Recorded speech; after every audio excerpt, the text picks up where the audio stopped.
You see some new healthy hack on social media, you get all motivated and you think, this time I'm finally going to do it right. So you jump on the hype train, you start buying one ingredient foods, brown pasta, potato, rice, oats, all of these healthy things. You start walking more, tracking your steps, feeling like you finally cracked the code. You're doing everything they told you is healthy.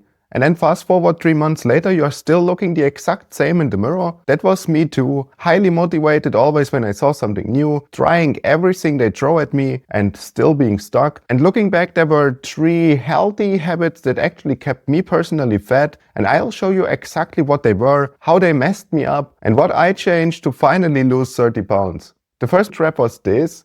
I am eating healthy, so I must lose fat. I went all in on the clean stuff: oats, dried fruits, nuts, vegetable oils, rice, brown pasta. In my head, I was doing everything right. Mostly one ingredient foods, no refined sugar, all the buzzwords, everything they told you. But here's what I completely ignored at that point. Healthy does not automatically mean low calories. And for fat loss, calories decide if you are losing weight, not how pure the food looks.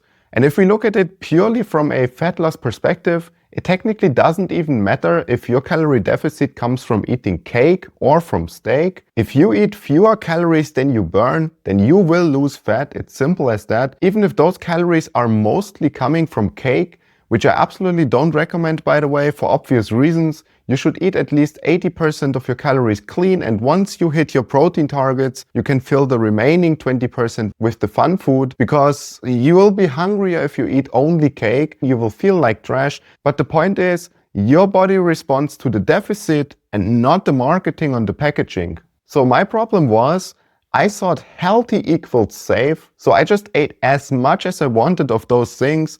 One day I actually tracked one of my perfect days from back then, and I realized something really crazy. I was overshooting my maintenance calories easily by 1000 to 1500 calories per day with nothing but healthy foods. It is really easy to just overeat if you're not tracking calories and you're eating the right things. Nuts, oils, dried fruits, all of these things are actually super high in calories on a very small volume. That means with every tiny bite you're consuming massive amounts of calories, even if it feels like you didn't even eat a big portion. And that's when it clicked. Motivation got me to buy all the healthy stuff, but without understanding calories, I was just motivated and stuck. So what exactly did I change in the last attempt of losing weight? I didn't start fearing food. I just stopped treating healthy as a free pass. I began paying attention to calories, especially on the dense foods, and I kept a lot of the same foods like oats, rice and fruits. I was just reducing the super calorie dense stuff like oils, nuts and dried fruits, and I added more volume and way more protein to my diet. It was the same motivation, the same healthy direction, but now with the one thing that actually matters for fat loss, a calorie deficit. The second trap is how most people use walking and trackers. For a lot of people it goes like this.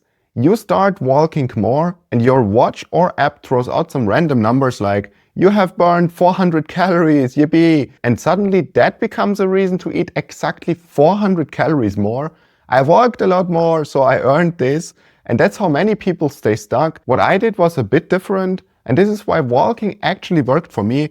I never trusted those you burned X calories numbers blindly. I always used the sedentary settings to calculate my maintenance calories. So on paper I already assumed my lifestyle was pretty inactive, and then I calculated my walking calories separately, and I only ever used the lower average of around 300 calories burned per 10,000 steps.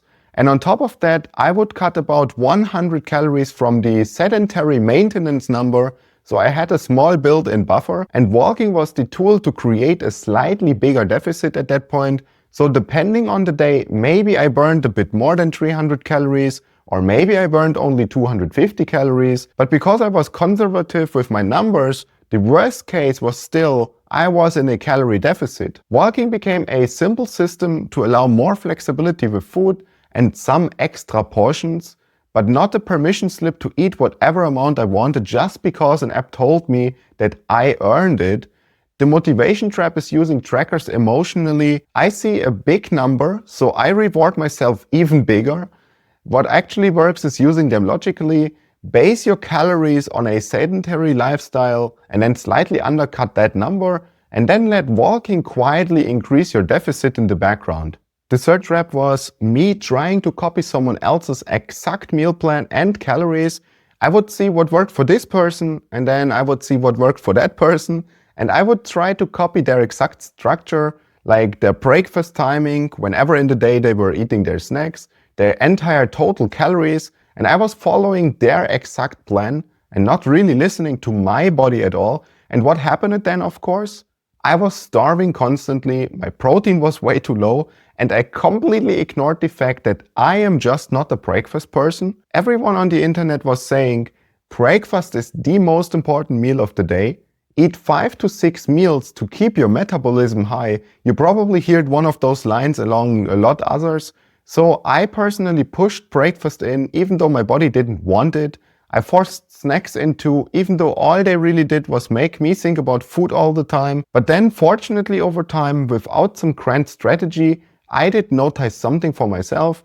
I personally feel better when I skip breakfast. I feel better when I have fewer bigger meals. And I feel better when I walk and do exercises on a basically fasted body. So my day slowly turned into something like a light, unplanned intermittent fasting. Coffee and water in the morning, walking and movement on an empty stomach, and then 2 bigger meals later in the day with a lot more protein and a structure that actually kept me full. And suddenly, my hunger was more stable, I wasn't thinking about food every 2 hours, and I could actually stick to my calorie targets. So bottom line, getting inspired by what works for someone else? That's great. Testing what works for you? That's totally necessary. But blindly copy-pasting someone else's exact meal plan and calories without asking what your body needs? That's actually a recipe for being hungry, frustrated, and giving up. We are all different in jobs, schedules, hunger patterns, body composition, preferences. So our personal ideal structure will also be different. The motivation trap is thinking, if I copy their exact plan, then I will definitely get their exact results. But what actually works is building a structure that fits your life and your body. And that's not a motivation question, that is a personalization question. If you recognized yourself in any of these habits, hear me on this. You're not failing because you're lazy, and you're definitely not failing because you don't want it enough. You're just stuck in motivation traps. Healthy foods, but not paying attention to calories, estimated calories burned by those trackers with wildly overestimated numbers, and you're following someone else's exact meal plan. All of this can be useful, but if you only use them when you're hyped up, or you use them in the wrong way, then these habits can keep you in the same body for years without you even noticing it. And what finally changed everything for me wasn't another diet or a perfect plan. It was the mental shift behind all of this, understanding why relying on motivation kept me stuck, and how building simple systems in a different identity made consistency almost automatic. And that's the story I tell in my video, my last attempt to lose 30 pounds and why discipline beats motivation. It's not a step-by-step tutorial, it's just the honest breakdown of the mindset shift that finally made this stick for me. If you want this to be your last fresh start, watch that video next. I'll walk you through how I moved from motivation to discipline and why that changed everything. Thank you so much for watching, and I see you in the next video.